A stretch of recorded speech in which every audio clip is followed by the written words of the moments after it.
ऐसी जगह यहां आके इंसान को अपने अल्लाह वाहिगुरु गॉड राम की याद आती है। दुनिया में कहीं भी और आप जाते हैं, बिजनेस कारोबार की, बाल बच्चे परिवार की, अच्छे बुरे व्यवहार की समझ आती है, लेकिन सत्संग एक जगह होती है यहां अपने कसम अल्लाह वाहिगुरु राम की याद आती है।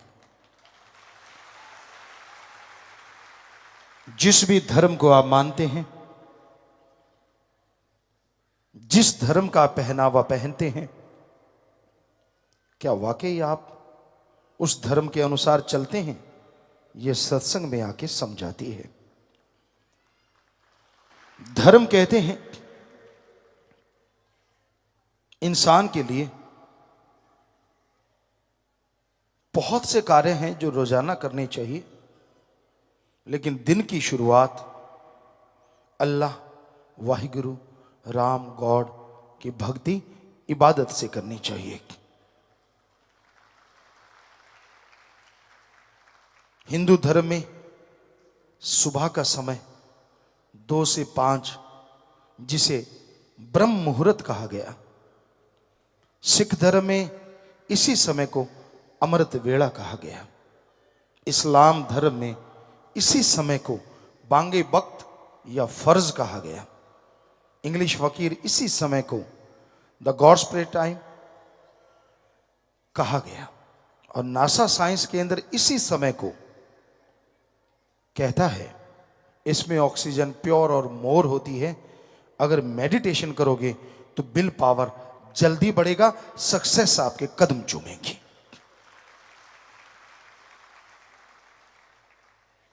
हमने सभी धर्मों को पढ़ा, बचपन से पढ़ते थे। जिस जगह पे रहते राजस्थान में, घर में पवित्र गीता थी, श्री गुरु नानक देव जी महाराज की जन्म साखी, सुंदर गुटका और रामायण, ये पवित्र ग्रंथ घर में हुआ करते। बचपन से हम पढ़ा करते, क्योंकि सभी धर्मों के लोग वहां इकट्ठे रहते थे। तो गुरुजी ने बुलाया तो सभी धर्मों को पढ़ा। लोग हमसे पूछते हैं आप सभी धर्मों को क्यों मानते हो? जैसे अब भी हम बाहर गए, हर कोई कहता था आपका धर्म कौन सा है? हम कह देते थे सभी धर्म, हम सभी को मानते। कहते ये कैसे हो सकता है, एक तो कोई होगा। हमने कहा एक हो तो बताएं। अब बचपन से गुरुजी के चरणों में लगे और उन्होंने बताया सारे धर्म एक हैं, तो हम कैसे कहें हम एक को मानते हैं? हम तो सभी को मानते हैं, सभी का सत्कार करते हैं। मालिक जानता है जन्म से लेके आज तक किसी गुरु, किसी पैगंबर, किसी भगवान के बारे में एक भी अपशब्द हमने कभी नहीं बोला और ना ही सुनने का कोई मादा रखते हैं। हम कहते हैं जितने भी हमारे गुरु हुए, संत, पीर, पैगंबर, अवतार, महापुरुष, उन्होंने सच लिखा था, सच था, है और आगे भी सच रहेगा। उनकी बात को कोई झुठला नहीं सकता। ये बात अलग है, लोग उनका दिखावा करते हैं, उनके वचनों को नहीं मानते। हम आपको गारंटी देते हैं धर्मों को इंसान अपने अपने धर्म को, धर्म बदले ना, जिस भी धर्म में आप खुश हैं उसी धर्म में रहिए। पर हम आपको गारंटी देते हैं इस मिनट अगर आप अपने धर्म को मानोगे, दिखावा नहीं, अगर मानोगे तो अगले मिनट इस धरती पे प्यार मोहब्बत की गंगा बहने लगेगी। ये हम गारंटी देते हैं, क्योंकि धर्म में कुछ बुरा है ही नहीं। धर्म में लड़ना गुनाह है। अजी लड़ना छोड़िए, किसी के बारे में गलत बोलना गुनाह है।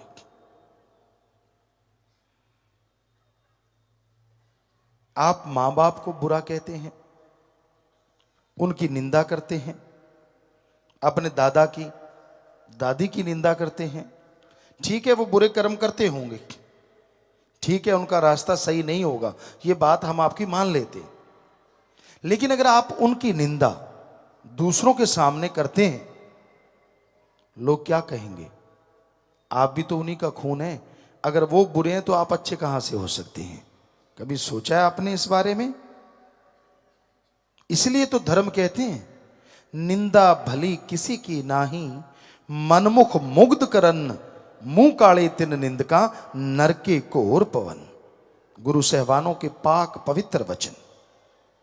रामायण में क्या लिखा है? पवित्र रामायण में, पर निंदा 100 गौ घात समाना। अपने को छोड़ के किसी और की निंदा करते हो, यही गुरु सहवान कह रहे हैं।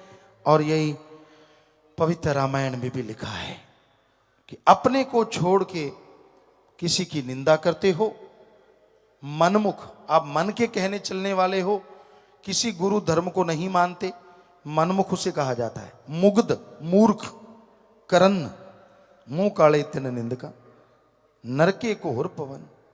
तो फिर आप करते क्यों हैं? अगर आप धर्म को मानते हैं तो ये बताइए कि किसी दूसरे के बारे में एक भी अपशब्द कहने का हक आपको किसने दिया है? जरा बताइए।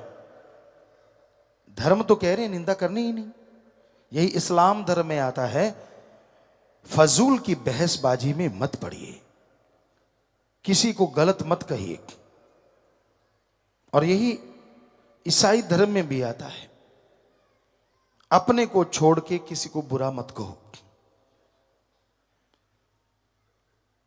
फिर जो इंसान इन बातों को नहीं मानता, आप बताएंगे उनका धर्म कौन सा हो सकता है? धर्मों में तो लिखा है, नहीं लिखा तो बताओ। आप पवित्र, कहीं भी पवित्र ग्रंथों को पढ़ लीजिए, जो हमने बोला वो ज्यों का त्यों लिखा हुआ मिलेगा। बल्कि बहुत से महापुरुषों ने, गुरु सहवानों ने तो इस निंदा के ऊपर एक नहीं कई कई पेज भर रखे हैं, कई कई पेज भर रखे हैं। फिर अगर आप उनको मानते हैं तो आपका तो मतलब ही नहीं बनता कि आप किसी को बुरा कहें, अपने माँ बाप को, अपने बहन भाई को, अपने बच्चों को, किसी को भी नहीं। पर निंदा का मतलब होता है अपने को छोड़ के दूसरों का करना, तो वो पर कहलाता है, पराया कहलाता है। धर्मों में कहीं लिखा नहीं है शराब पियो, कहीं नहीं लिखा। इस्लाम धर्म में लिखा है शर प्लस आब। शर माने शैतान और आब माने पानी। अल्लाह की इबादत करने वालों, शराब शैतान का पानी है, पियोगे की गई इबादत खाक में मिलेगी, दोजख में जलोगी। हिंदू महापुरुषों ने साफ साफ पवित्र ग्रंथों में लिखा है। शिव पुराण, विष्णु पुराण में आता है, जब समुद्र मंथन हुआ, जितने भी नशे निकले शराब के साथ, सारे राक्षसों ने पिए। हे हिंदू धर्म के लोगों, शराब पियोगे, नशा करोगे, आपकी जिंदगी राक्षस प्रवृत्ति की बन जाएगी। घर में कलह कलेश, जीवन में बीमारियां, टेंशन, परेशानियां हो जाएंगी। इसलिए शराब मत पियो, नशा मत करो। सिख धर्म में गुरु सहवानों के पवित्र वचन, पोस्त भंग अफीम मद, नशा उतर जाए पर भात, नाम खुमारी नानका, चढ़ी रहे दिन रात। पोस्त, भांग, अफीम, शराब, जितने नशे सुबह के शाम, शाम के सुबह उतर जाते हैं। अरे नशा करना है तो अल्लाह वाहिगुरु राम के नाम का करो, जो एक बार चढ़ गया दोनों जहान में नहीं उतरेगा और मस्ती से माला माल रखेगा। ईसाई धर्म में आता है, वो ड्रग, वो नशा कभी ना लो जो गॉड से दूर करे। गॉड्स प्रेयर का नशा करो जो गॉड के करीब करे। बताइए कौन से धर्म में लिखा कि ठेके खोल लो? जब हम सच्ची बात कह देते हैं तो फिर मिर्ची लगती है। करें तो क्या करें? या तो बताओ धर्मों में ये लिखा है कि नहीं? अगर लिखा है तो आपके गांव में, शहर में कौन लोग रहते हैं? क्या हिंदू, क्या मुस्लिम, क्या सिख, क्या ईसाई? इनमें से नहीं रहते, इन्हीं में से रहते हैं ना। तो फिर आपकी दुकानें क्यों खुली हैं नशे की आपके शहर में, आपके गांव में? जब धर्म तो चारों कह रहे हैं कि नशा पीना नहीं, नशा खाना नहीं, नशा लेना नहीं, और लाइनें किसकी लगी होती हैं जरा देखना। वहां कौन खड़े होते हैं? इन्हीं धर्मों वाले। हम आपको एक सच्ची घटना बताते हैं राजस्थान के श्री गंगानगर साइड की। यहाँ हम रहा करते राजस्थान सूरतगढ़ में। तो हम गाड़ी लेके जा रहे थे, एक ठेका था शराब का। गाड़ी वहां हम्प वगैरह थे, धीरे की एक गाड़ी खड़ी थी वहां और उसके ऊपर लिखा था नाम खुमारी नानका चढ़ी रहे दिन रात। हमने निगाह मारी, यार ये ठेके के आगे गाड़ी और गुरु सेवानों के पवित्र वचन। हमने गाड़ी रोक दी, हम अंदर गए ठेके में। हमने कहा ये गाड़ी किसकी है? तो एक आदमी शराब का पैग ले रहा था, कहता मेरी है। हमने कहा यार हम तो कुछ नहीं लेना, लेकिन आपकी गाड़ी के ऊपर बहुत सुंदर दोहा लिखा है। क्या लिखा है? कहता पोस्त पंग भीम मद नशा उतर जाए प्रभात, नाम कुमारी नानका चढ़ी रही दिन रात। हमने कहा आपको पता है इसका मतलब क्या है? कहता पता है। तो फिर शराब क्यों पी रहे हो? अब सुनिए ढीठपने का जवाब। कहने लगा यार जो बाबे ने लिखी है पता नहीं कदों चढ़ूगी। हाथ च पै गया चढ़ा लांगे, काटो फुल्लां ते खेडूगी। वाह मां दिया पुता, फिर लिखवाया क्यों है? जरूरी सी? तो वो बहुत शर्मिंदा हुआ। तो ये अलग बात है कि ये ऐसे लोग मानते नहीं हैं। आप कभी भी देख लेना ट्रकों पे, बसों पे गुरु साहबानों के, संतों के, ऋषि मुनियों के बड़े पवित्र वचन लिखे होते हैं। ऐसे लगता है यार ज्ञानी जी जा रहे हैं, और पास जाओगे ऐसे सड़ांस मारती है जैसे बोक में मार रही हो। इतनी बदबू, शराब नशा कर रखा होता है। कहीं बहुत जगह देखा है हमने, आप भी आजमा के देख लेना, बहुत जगह देखा है। तो ये क्या है? ये धर्मों को मानना है या धर्म की खिल्ली उड़ाना है? जरा बताइए। लोग क्या कहेंगे? ये सिखाता है आपका धर्म, ये सिखाता है आपका मजहब। हम सारी दुनिया से नहीं, अपने देश के इन धर्म को मानने वाले सज्जनों से पूछते हैं क्या धर्मों में जो लिखा है वो सही है? हाँ आप कह रहे हैं वो सही है। अगर वो सही है तो क्या ठेके, शराब की दुकानें, पोस्त अफीम की दुकानें, चाहे वो परमिट लेके खुली हो, क्या वो आपके गांव शहर में खुलनी चाहिए धर्मानुसार? नहीं खुलनी चाहिए। सही कह रहे हैं आप। तो क्या वाकई नहीं है? क्या वाकई खुली हुई नहीं? क्या वाकई वहां आपके शहरों में, आपके गांवों में दुकानें नहीं है? हैं, बहुत है, बहुत है। सोचने वाली बात है कि धर्म को मानते हैं आप, धर्म का पहनावा पहनते हैं आप, फिर आपका धर्म क्या सो गया? आप बंद क्यों नहीं करवाते? करवानी चाहिए। जो भी जायज तरीका है, ना झगड़ो, ना लड़ो, ना बुरा कहो, पर फर्ज तो बनता है ना कि हमारा धर्म कह रहा है, हमारा धर्म इजाजत नहीं दे रहा, हम नहीं नशे की दुकानें खुलने देंगे। और दूसरी बात, आज चलो दुकान खोल ली, आप कहते हो जी यार कौन झगड़ा करे, ठीक है, आप इतना तो कर सकते हो, बारी बारी से अपने गांव में, शहर में एक पहरा बिठा लें सभी लोग मिलके, पंचायत, कि भाई इस दुकान पे किसी को जाने नहीं देना, देखते कितने दिन खुली रहेगी। कुछ तो करो। जब धर्म का दिखावा करना हो, ये कर वो कर, बड़े टूटियां शूटियां लगा दिखाना कि मैं यार, मेरे को देख के लोग समझ जाए मैं कौन हूं। मजा तो तब है जब धर्म का कर्म भी करके दिखाओ, मजा आ जाएगी कि वाकई आप कौन हैं, लोग अपने आप ही पता चल जाएगा यार ये है सच्चा धर्म को मानने वाला। तो भाई सच्ची बात कड़वी तो होती है, पर हम क्या करें, सत्संग में सच बोलना पड़ता है। तो ये सच ना हो तो हम सत्संग नहीं करेंगे कभी भी। अगर आपको लगता है कि ये सच नहीं है तो ये सच है, लेकिन जब सुनना पड़ता है ना सच, कड़वा बहुत लगता है, बुरा लगता है। हम किसी भी धर्म की निंदा कभी जिंदगी में, जब से जन्म लिया है मालिक जानता है, सोचा नहीं। निंदा करनी तो बहुत दूर की बात है, मालिक जानते हैं। हर धर्म को मानते हैं, इज्जत करते हैं उन महापुरुषों की, संत पीर पैगंबरों की। हम तो खाकसार हैं, चौकीदार हैं, सेवादार हैं। चौकीदार रात को हुक्का मारता, हम वो चौकीदार हैं दिन रात आवाज देते रहते, अरे जाग जाओ, अरे धर्म को मान लो, अरे सुख मिलेगा, शांति मिलेगी। हाथ जोड़ जोड़ के प्रार्थना करते हैं। और ऐसा तो कोई सेवादार कर सकता है, चौकीदारी कर सकता है, तो वो हम तो करते रहते हैं। हम अपनी कोई बड़ाई नहीं देते, पर आपको फिर भी बुरा लगता है तो क्या किया जा सकता है, क्योंकि राम नाम का डंका बजाना फकीर का काम होता है, लोगों को सचेत करना रूहानी सूफी संत का काम होता है। जैसा टाइम चल रहा है उसके अकॉर्डिंग व्याख्या करना, उसके अकॉर्डिंग लोगों को समझाना। गू का मतलब होता है अंधकार और रू का मतलब होता है प्रकाश।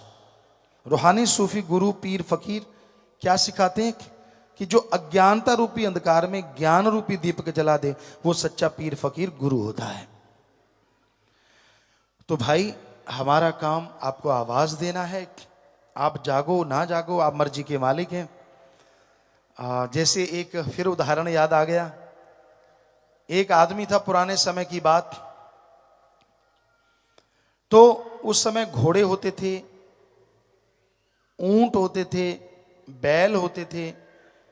तो वो घोड़ा लेके गया खेत में, तो चने लेके आ रहा था वो। एक आदमी का खेत साथ में था, उसने देखा घोड़े के ऊपर एक छाटी डाल रखी है, बोरा कहते पंजाबी च, पुराने टाइम में बोरा छाटी जो भी, जिसमें वजन डाला जाता है। तो वो एक तसला भरता चने का एक साइड में डाल देता, एक रेते का भरता दूसरी साइड में डाल देता। ऐसे दो ऐसे बने होते हैं घोड़े के ऊपर, जैसे ये घोड़ा ऐसे रख देते हैं, एक इधर डाल देता एक इधर की। जिमीदार दूसरा देख रहा था, वो उसके पास गया, कहने लगा यार ये क्या कर रहा है, रेता क्यों डाल रहा है? कहता मैं वजन बराबर कर रहा हूं, इधर चने डालूंगा 2 मन, इधर बराबर रेत डालूंगा ताकि बैलेंस रहे, नहीं तो वो गिर जाता है। सब लोग जानते हैं पुराने, अगर वो एक साइड ज्यादा हो जाए तो गिर जाता है। पंजाबी जी कहें तो कहना मैं वजन सामा कर रहे हैं। तो उसने, जिमीदार ने कहा यार तू ऐसे करना, एक चनों का तसला इधर डाल, दूसरा चने का तसला उधर डाल दे, 2 मन लेके जा, 4 मन बोझ क्यों उठवाता है घोड़े से? आगे से पता है जिमीदार क्या कहता है? घोड़ा किसका? वो जिमीदार कहता तेरा। चने किसके? कहता वो भी तेरे। कहता फिर मैं जैसे मर्जी डालू, मेरी मर्जी। तो आजकल के ऐसे घोड़े वाले हैं, कुछ भी सिखा लो उनको, कुछ भी समझा दो, कहता मैं तो ऐसे करूंगा, मेरी मर्जी। तो भाई मर्जी तो तेरी, पर बताना तो फकीर का फर्ज होता है कि सही रास्ते पे चलिए। आप सेवा कीजिए, घर से शुरुआत कीजिए अपने माँ बाप की। और माँ बाप जो बुजुर्ग बैठे हैं यहाँ, उनका फर्ज है बच्चों को सलाह जरूर दो पर टांग मत अड़ाओ। उनको बोल दो आपने बहुत मेहनत की है, आपने हिम्मत की है, उनके लिए जो कमाया ठीक है, जो बनाया ठीक है, कि भाई तेरे को मेरे तजुर्बे की जरूरत पड़े तो बताऊंगा मैं, तू गलत चलेगा तो भी बता दूंगा। आगे वो माने ना माने उनकी मर्जी, ठोकर खा के मान लेंगे। लेकिन अगर आप जबरदस्ती करोगे तो हो सकता है फिर अनाथ आश्रम में आपको भेज दें। और बच्चों को चाहिए कि वो बुजुर्गों का सत्कार करें। अरे जन्मदाता हैं आपके, क्या हो गया अगर किसी किसी भाई बहन को अपने बुजुर्गों का टट्टी पेशाब उठाना पड़ गया? वो समय भूल गए जब बचपन में वो आपका टट्टी पेशाब सब उठाया करते थे? क्या हो गया अगर 2-4 दिन आपको उठाना पड़ गया तो? हमारी यही संस्कृति है, हमारा यही धर्म सारी दुनिया में नंबर 1 है, हमारे सारे धर्म, क्योंकि इसमें ऐसी शिक्षा दी जाती है जो दुनिया में कहीं भी नहीं।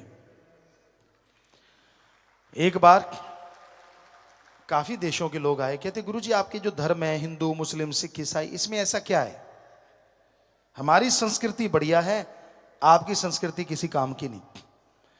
हमने कहा हमारे धर्मों की अगर ABCD भी सुना देना आपको, आपकी गिग्गी बच जाएगी। कहते कैसे?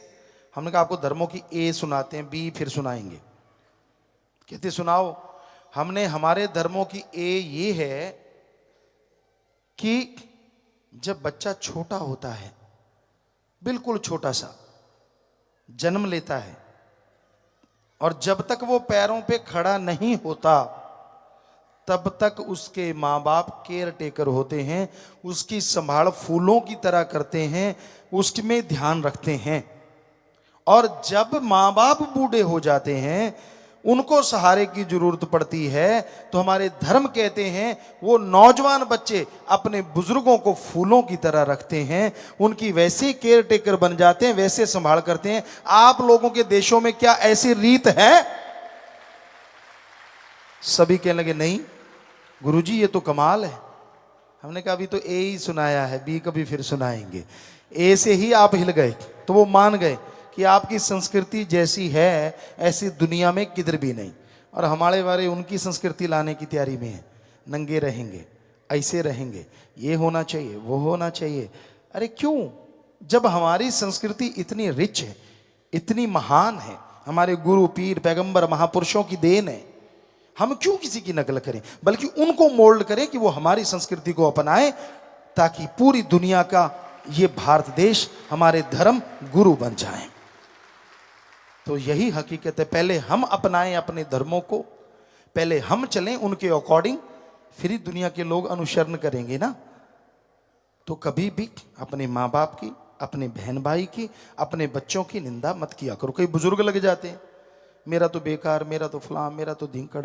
ठीक है, आप गुबार निकाल रहे हैं, वो नहाते टाइम भी निकाल सकते हो, टॉयलेट में जाके भी निकाल सकते हो। कई बच्चे पत्रिका पढ़ते ही हैं वहां बैठ के, तो आप उसकी बजाय वहां गुबार निकाल सकते हो। कम से कम कुछ सुनेगा तो नहीं, आप हल्के हो जाएंगे। लेकिन दूसरों को अगर आप अपने बच्चों की भी निंदा करते हैं तो लोग कहेंगे यार हम क्या करें, आपका ही खून है, फिर क्या जवाब है आपके पास? तो ठीक है, उनको, वो बिगड़ गए हैं, गलत रास्ते पे चल रहे हैं, मानी बात, आप सही हैं। लेकिन गाते फिरने से वो सुधरेंगे नहीं, बल्कि उनको सुधारने के लिए आप प्यार से, मोहब्बत से प्रयास कीजिए, तो यकीनन वो चेंज होंगे, यकीनन उनमें बदलाव आएंगे। तो कभी किसी को बुरा ना कहा करें, ना अपनों को ना दूसरों को, क्योंकि दूसरों की तरफ यूं उंगली उठाते हो, एक उंगली किसी और की तरफ, 3 उंगलियां खुद की तरफ उठ जाती हैं। कि जो दूसरों को बुरा कहते हो, क्या आपने जिंदगी में कोई बुराई नहीं की? अगर आपने की है तो फिर दूसरों को बुरा कहने का हक आपको किसने दिया है? ये सिखाते हैं हमारे धर्म। जो चीज आदमी गाता है वो चली जाती है, जो चीज आदमी दूसरों की गाता है वो अंदर आ जाती है। यानी खुद की जो गाओगे वो अंदर से चली जाएगी, दूसरों की गाओगे तो वो अंदर आ जाएगी। इसलिए दूसरों में गुण देखो और उनको गाओ तो वो आपके अंदर आ जाएंगे, और खुद के अवगुण गाओ ताकि वो चले जाएंगे और आप गुणवान बन जाओगे। अल्लाह वाहिगुरु मालिक की दरगाह में खुशियां लोगे, इस धरती पे स्वर्ग जन्नत से बढ़ के नजारे लूटोगे, मालिक के रहमो करम के हकदार बन जाओगे। मालिक की सजनवाजी प्यारी सत्संग जी, अल्लाह वाहिगुरु गॉड खुदा राम, अरबों खरबों जिसके नाम, हर कण में, हर जर्रे में, हर जगह वो मौजूद है। उसका रहमो करम मूसलाधार बरसता है, पर वही भाग्यशाली हैं जो उसके रहमो करम को बरसता महसूस करते हैं, देखते हैं, अनुभव करते हैं। वाकई उन्हें अंदर बाहर कोई कमी नहीं रहती। वो परम पिता परमात्मा दया का सागर, रहमो करम का मालिक है, और वो बहुत भाग्यशाली जीव हैं जो पीरो मुर्शिदे कामिल से दया में रहमत हासिल करते हैं। परम पिता परमात्मा की खुशियां, अमृत आबो हयात तभी हासिल होता है जब पूर्णतः गुरु पीर फकीर मिले और जीव उसके वचनों पे अमल करे। वचनों पे अगर अमल नहीं करते, दरगाह में आत्मा के लिए सत्संग का फल मिलता है, पर अगर 3 परहेजों में गलती करते हो तो वहां भयानक सजा भी भोगनी पड़ती है। 3 वचनों के अलावा कोई और गलती होती है, इंसान सच्चे दिल से तौबा करे, सुमरन करे, सत्संग में आके माफी ले लेता है, सुमन करता है, तो साथ के साथ माफ हो जाता है। पर 3 परहेजों में गलती करता है और सेवा करता है तो उसे जो बरकतें आनी चाहिए, जो लाभ मिलना चाहिए, जो बेइंतहा खुशियां मिलनी चाहिए, उससे इंसान खाली हो जाता है। तो अगर आप संत पीर फकीर की लड़ लगे हो तो वचनों पे अमल करना सीखो। दुनियादारी के लोगों को आप बुद्धू बना सकते हैं, उन्हें गुमराह कर सकते हैं, उनको पता नहीं चलने देंगे, ये भी सही है।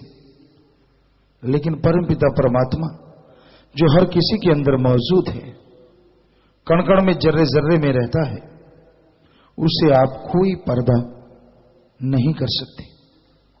संत हर किसी का पर्दा रखते हैं, गुरु पीर फकीर कभी किसी का पर्दा नहीं उठाते, सबको प्यार करते हैं, सबको मोहब्बत से नवाजते हैं, कभी पर्दा नहीं उठाते। आगे इंसान पे निर्भर है कि वो उसका नाजायज फायदा उठाता है या ये समझ लेता है कि भाई बाज आजा गलतियों से, बाज आजा बुराइयों से, अरे कोई तो अंत होगा, कभी तो छोड़ेगा, कब से लगा है, कितना ढीठ है तू, छोड़ दे बुराइयों को, छोड़ दे गलती करनी, कख खोले लख है प्या, बंदे तेरे नजर ना आया। बस इधर वचन मानो और इधर खुशियों से माला माल हो जाओ। तो वचन मानना अति जरूरी है। रुतबा है तो उसके नाम का। रूहानियत में कोई आपको दुआ सलाम करता है, नमस्कार करता है, आपकी इज्जत सत्कार करता है, इसका मतलब ये नहीं है कि आपके कोई अलग से ताज लगा हुआ है या आप अलग से कुछ नए भाग्य लेके पैदा हुए हैं। ये तो उसके नाम का रहमो करम है कि गढ़ पटा है तेरे नाम दा, तेरे पटे नु सब पहचान दाई।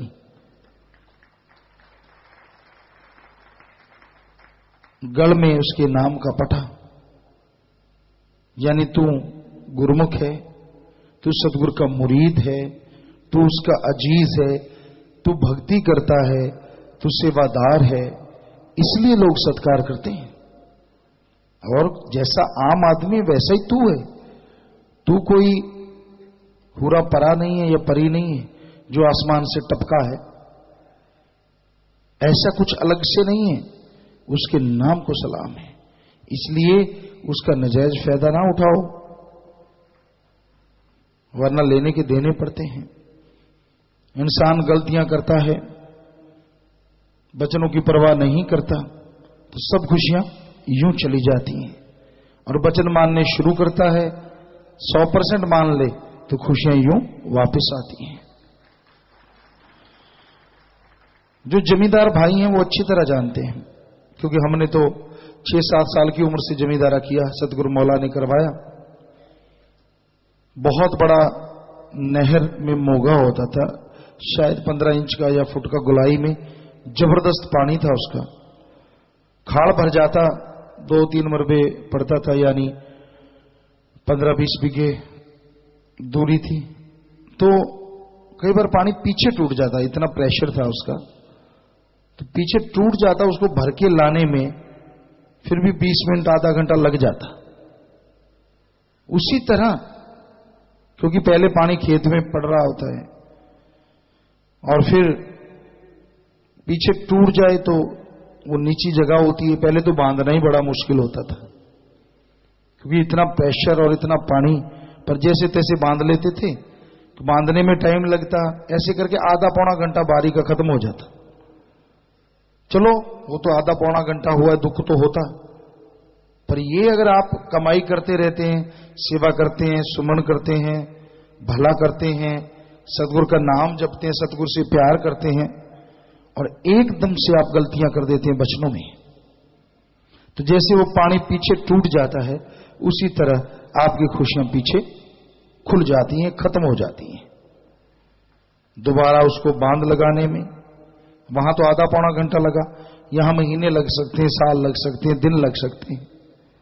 माफी आप ले लेते हैं, माफी जैसे लेते हैं खड़े होकर साथ संगत में, वो वाली माफी सबसे जल्दी असर करती है, क्योंकि साथ संगत भगवान का रूप होती है। मन ही मन में ले ली, या किसी जैसे बोला कि भाई सारे ले लो, तो बात तो उसमें भी बनती है, लेकिन जब कहते खड़े हो जाइए और आप खड़े होते हैं और उसमें जो माफी मिलती है तो जल्दी बांध लग जाता है, पानी टूटा हुआ बंध जाता है फिर आपके खेत में कब जाके लगेगा? आप सुमन करेंगे, सेवा करेंगे, परमार्थ करेंगे, तन मन धन से हिम्मत करेंगे, तो दोबारा खेत में पानी पड़ने लगे, यानी दोबारा से खुशियों का एहसास होने लगेगा, मालिक के नजारे मिलने शुरू होंगे। तो इसलिए बचनों में गलती करना मखौल मत समझो। संतों का काम तो माफी देना और दिलवाना है, पर इसका मतलब ये नहीं है कि आप खुश रहेंगे। आपकी उम्र कम हो सकती है, आपके श्वास तेजी से चलेंगे और आप टाइम पीरियड कम हो जाएगा, आपको बीमारियां लग सकती हैं, आप परिवार की तरफ से, शरीर की तरफ से टेंशन में आ जाओगे। ये सब साइड इफेक्ट है गलती करने के। कहते ना मैंने फलां दवाई ली, रिएक्शन कर गई मेरे, आम लोग रिएक्शन ही बताते हैं। तो वो जो साइड इफेक्ट हैं वो बचनों पे गलती करने के हैं। आदमी पीछे चला जाता है, बैक गियर लग जाता है, ज्यों ज्यों गलतियां करता जाता है स्पीड बढ़ती जाती है बैक गियर में। तो इसलिए गलतियां ना करो। संत पीर फकीरों की दया को मखौल मत समझो। वो दया करते हैं क्योंकि वो दयालु होते हैं। मालिक का नूर वो हर किसी तक पहुंचाते हैं, इसलिए वो दया करते रहते हैं। पर इसका मतलब ये नहीं है कि आप गलतियां करते चले जाओ, बुरे कर्म करने से बाजी ना आओ, अपनी हस्ती बनाओ, अपने आप को फन्ने का समझो। नहीं भाई, ऐसा मत करो। सच्चे सौदे का तो असूल है, जो झुक गया सो पा गया, जो तन गया सो गवा गया। अपने सतगुरु मुर्शिद के अलावा सत्कार करना है तो मां का करो जिसने जन्म दिया है, सत्कार करना है बाप का करो जिसने साया दिया। अगर वो गलत है, आपको राम नाम से दूर करते हैं, तो भी उनको गाली गलौज ना करो, साइड में हो जाइए, उनके लिए दुआएं करते रहिए, क्योंकि आखिर मां ने 9 महीने गर्भ में रखा है। आप 3 किलो का बट्टा पेट पे रख के सो के दिखाओ, एक दिन भी नहीं सोओगे उठा के बट्टा, वो मारोगे। और उसने आपको 9 महीने गर्भ में रखा है, 9 महीने। इसलिए उनकी निंदा करना तो मतलब ही नहीं है। ठीक है, वो गलत है, सही नहीं चलते तो आप किनारा कर दीजिए, साइड में हो जाइए। लेकिन इसके अलावा आप किसी को भी अगर आदर सत्कार देके उसको ऊंचा चढ़ा देते हो, साथ में तो उसकी बेड़ी में बट्टे पड़ेंगे और साथ में खुद रगड़े जाओगे। सारी भक्ति, सारी सेवा, क्योंकि सतगुरु की जगह किसी को समझ लिया। सतगुरु प्रसाद देता है, सिर्फ सतगुरु। 2 तरह से प्रसाद मंजूर होता है। एक तो अल्लाह वाहिगुरु राम खुद हाथ लगाएं या दृष्टि डालें। दूसरा नंबर संत पीर फकीर हाथ लगाएं या दृष्टि डालें, सिर्फ वो प्रसाद होता है। बाकी खाओगे तो जिसका खाओगे उसकी भी बेड़ी में बट्टे, और खुद खाओगे खुद की बेड़ी में भी बट्टे। तो इसलिए सासंगत हमेशा सुचेत रहा करें, क्योंकि आजकल प्रसाद में लोग केमिकल डाल देते हैं। ऐसा कुछ आ गया कि उसको खाने से आदमी का दिमाग उस आदमी का गुलाम हो जाता है। वो प्रसाद खाने के बाद जो बोलेगा उसका गुलाम, और बोलेगा वही जो प्रसाद देगा। तो कई जगह लूट पाट की ऐसी घटनाएं हो जाती हैं। प्रसाद दे दिया, बेहोश कर दिया, प्रसाद दे दिया, पागलों की तरह हरकतें करने लगा। सो इसलिए सावधान, कभी किसी से कुछ भी लेके ना खाया करें। आप अपने घर में मिठाई बनानी है, जिनके घरों में ऐसा है, दूध है, उनके लिए तो नियामत है ही है। दूध में कितने व्यंजन बना लो आप, जितना आपका दिल करे। खोआ बना लीजिए, आटा डाल लीजिए, चने का डाल लीजिए, और उसमें कितने ही कुछ बनते जाएंगे। आप गाजरें डाल लीजिए, वैसे पका लीजिए। तो बहुत तरह के व्यंजन आप अपने घर में बना सकते हैं, क्योंकि बाहरी जो व्यंजन है उनमें मिलावट बहुत ज्यादा हो गई है। दूध में यूरिया खाद और दूध में केमिकल मिला देते हैं। केमिकल का दूध आने लगा बड़े बड़े महानगरों में, शहरों में। तो कैसे बचे आदमी इन जहरों से? बस एक ही तरीका कि अपने तरीके से। तो इसलिए आपसे गुजारिश, सुमन कीजिए, पीर फकीर के वचनों पे अमल कीजिए, जिंदगी में कभी धोखा नहीं खाओगे। मालिक की साजनवाजी प्यारी सत्संग जियो। सतगुर अल्लाह वाहिगुरु गौर खुदा राम, जिसके करोड़ों नाम हैं, जो भी कोई उसे सच्चे दिल से याद करता है, चाहे वो कहीं भी हो, किधर भी हो, वो सदगुरु मौला दर्श दीदार जरूर देते हैं। इंसान की भावना शुद्ध हो, इंसान के विचार शुद्ध हों, कहीं जाने की जरूरत नहीं पड़ती, क्योंकि वो परमपिता परमात्मा सबके अंदर मौजूद है। वो अंदर ही नजारे दिखा देता है, अंदर ही दर्श दीदार से नवाज देता है। वो रहमो करम का मालिक है, दया का सागर है, किसी चीज की उसके पास कोई कमी नहीं है। बहुत ही भागों वाले, नसीबों वाले जीव होते हैं जो इस कलयुग में मालिक के नूरी स्वरूप के दर्शन करते हैं या मालिक के किसी भी रूप में दर्श दीदार कर लिया करते हैं। इंसान जैसे जैसे भक्ति करता जाता है, वैसे वैसे मालिक का रहमो करम बरसता है। अगर इंसान अंदर बाहर भावना शुद्ध कर लेता है, वचनों पे पक्का रहता है, कम से कम घंटा सुबह शाम सुमरन करता है, व्यवहार का सच्चा है, वचनों का पक्का है, एक न एक दिन उसे नूरी स्वरूप के दर्शन होते हैं, जरूर उसका 10वां द्वार खुल जाता है। इंसान वचनों का पक्का है, थोड़ा सुमन करता है, सेवा करता है, व्यवहार का भी ठीक ठाक, तो कभी ना कभी जरूर दर्श दीदार होते हैं, चाहे वो नूरी ना हो लेकिन दर्शन होते हैं। जिनको दृढ़ यकीन है, बहुत ही विश्वास पक्का है, दृढ़ यकीन वाले हैं, वचनों के पक्के हैं, उनको भी मालिक के नजारे कभी कभार नजर आ जाया करते हैं। तो इस कलयुग में अगर नूरी स्वरूप देखना हो, दृढ़ यकीन हो, वचनों के पक्के हो, सुमरन के पक्के हो, सेवा करते हो, व्यवहार के सच्चे हो, अंदर शुद्ध बाहर भी शुद्ध, भावना के आप स्वामी हो, तो यकीन मानिए नूरी स्वरूप ही नहीं, पहले 10वां द्वार खुलेगा, फिर नूरी स्वरूप नजर आएगा और मालिक की अनहद नाद आपको मालिक तक जरूर ले जाएगी, नूरी स्वरूप के दर्शन जरूर करवाएगी। कितना टाइम लगेगा, कितना समय लगता है, समय सीमा कोई नहीं है, कुछ कहा नहीं जा सकता। कितने समय बाद आप मालिक के नूरी स्वरूप के दर्शन कर सकते हैं, पर यह सच है कि एक दिन वो नजर जरूर आता है। इसलिए सुमरन कीजिए, भक्ति इबादत कीजिए, वचनों के पक्के, व्यवहार के सच्चे बनिए। इंसान हमेशा ये ध्यान रखे कि उसके व्यवहार से कभी कोई दुखी ना हो, कभी कोई परेशान ना हो। व्यवहार के सच्चे बन के जो वचनों पे चला करते हैं, वो मालिक की कृपा दृष्टि के काबिल एक दिन जरूर बन जाया करते हैं। तो आप इस घोर कलयुग में अपने अहंकार को छोड़ दीजिए।